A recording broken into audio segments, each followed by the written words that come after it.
బనకచర్ల విషయంలో వెనక్కి తగ్గేది లేదన్నారు పీసీసీ చీఫ్ మహేష్ కుమార్ గౌడ్.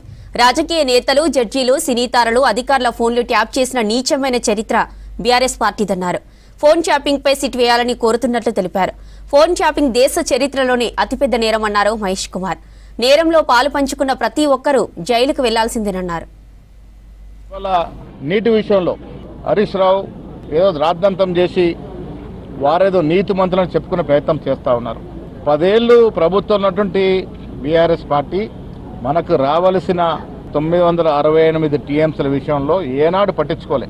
మనకు రావాల్సిన హక్కుల్ని కాలరాస్తూ వచ్చినారు 10 ఏళ్ళు. అక్కడ ముఖ్యమంత్రి జగన్మోహన్ రెడ్డితో చట్టపట్టరేసుకొని రావాల్సిన వాటా గురించి ఎప్పుడు కూడా మాట్లాడలే. ఇవాళ ఆంధ్ర ప్రభుత్వం మనం ప్రాజెక్టులు కట్టకుండానే ఈ వాటాని వాడుకుంటారనే ప్రయత్నమే చేస్తూ ఉందో దీంట్లో ససేమర ఒప్పేది లేదు. ముఖ్యమంత్రి గారికి మాకు స్పష్టత ఉంది. తెలంగాణకి రావాల్సిన నీటి వాటా విషయంలో ఎక్కడ కూడా రాజీ పడేది లేదు. 10 ఏళ్లుగా మీరు కాలయాపన చేసి 1,20,000 కోట్లు నీళ్లలో పోసి కాళేశ్వరం ప్రాజెక్టు కడితే ఇప్పటి వరకు వాటిని తోడిన నీరు 100 టీఎంసీలోనే ఉంది. ఈరోజు కూడా వస్తున్న నీరు ఎస్ఆర్ఎస్పీ నుంచి వస్తుంది తప్ప కాళేశ్వరం వల్ల ఒరిగిందేమీ లేదు.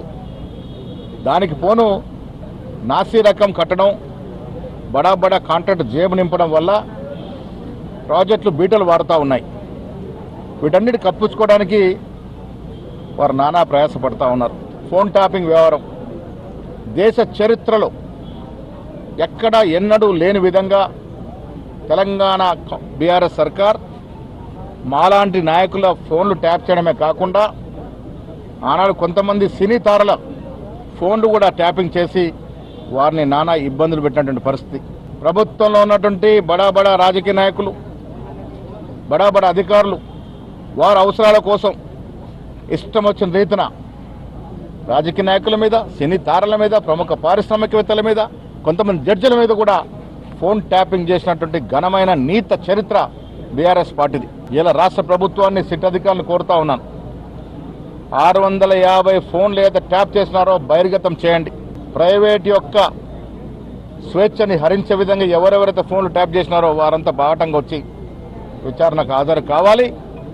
దేశ చరిత్ర ఇంత పెద్ద నేరం చేసినటువంటి కేసీఆర్, మళ్ళీ చెప్తా ఉన్న కేటీఆర్, కేసీఆర్ ప్రమేయం లేదే ఆనాడు ప్రభాకర్ రావు వారి ఫోన్ ట్యాపింగ్కి పాటుపడి ఉండకపోవచ్చు.